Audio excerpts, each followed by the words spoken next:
Hello guys! Today I'm going to be decorating a two-tier heart cake, my first two-tier heart cake if I may add. So I'm very excited, but in this video I'm going to be showing you what I did from start to finish, so sit tight and let's decorate. Okay, so first things first, this is a 7-inch vanilla sponge and I'm using Lotus Biscoff buttercream, filling the center with Biscoff spread and topping that off with, you guessed it, more Biscoff biscuits. As you can tell, this birthday girl loves Biscoff, and I don't blame her. So most of you may know by now, but I don't actually use heart cake pans for my heart cakes. I just use a round tin and then cut the shape myself. I do have a tutorial of that in my tutorials playlist if you want to know how I do it. But yeah, that's the 7-inch cake done. Now onto my top tier. I'm using a 5-inch cake, so the dimensions are 7 inches on the bottom and then 5 inches on top. And I always layer my cakes with simple syrup. That just helps keep in the moisture. And then I'm doing a buttercream down just to keep in all of that filling and topping it off with another cake. Like, come on, it's literally like building.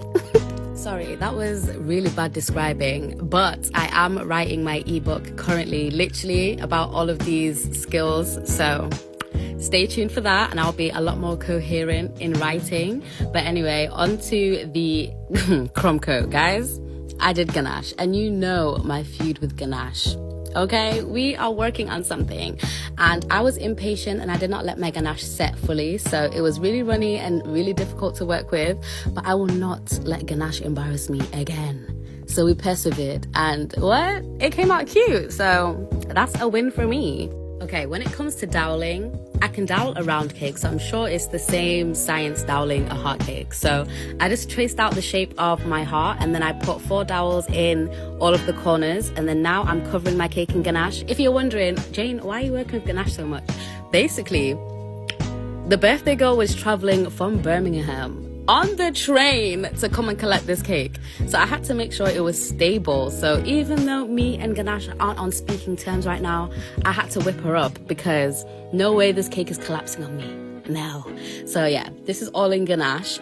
And I know somebody's gonna ask, how did you color your ganache? I just used the Sugar and Crumbs cocoa colors in pink. Those are food gels specifically made for dyeing chocolate, but you can literally use any gel color as long as it doesn't have water. Just read the ingredients. I was gonna say instructions, the hell. Anyway, like I said, this is my first two-tier heart cake, so I've probably done this wrong, but rather than building my 5-inch cake on top of the cake card, I cut the card separately and then stuck that directly on my 7-inch tier. And I did this because I thought it'd be easier. And to be honest, it was easier. Like I said, I don't know if this is right, but it worked for me and this is how it's looking so far. Now we're getting into the decor part of things. So this is actually going to be a picture cake. This is where I get all of my edible images from, cakeshop.com. And yeah, this is actually my first picture cake. I guess this video is just a bunch of firsts. I love it. Sophia the first. Anyway, what I like to do is I roll out a thin layer of fondant and I place my edible image on there. And this is what I'm going to be putting all around the cake.